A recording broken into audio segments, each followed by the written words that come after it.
Red alert for AP.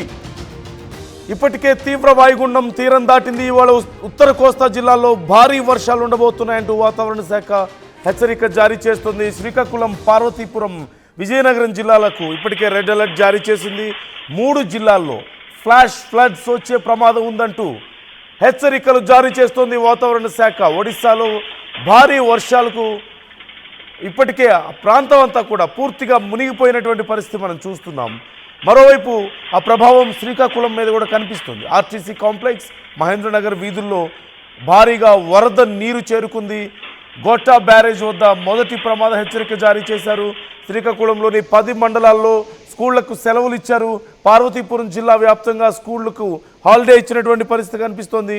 ముఖ్యంగా విజయనగరం, శ్రీకాకుళం, పార్వతీపురం, మన్యం ప్రాంతాలకు red alert జారీ చేసింది వాతావరణ శాఖ. ఎవరు బయటికి రావద్దు, అత్యవసరమైతే తప్ప అంటున్నారు.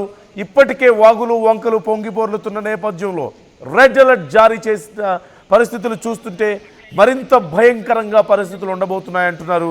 మరోవైపు వంశధార, నాగావళి నదులకి వరద హెచ్చరికలు జారీ చేశారు.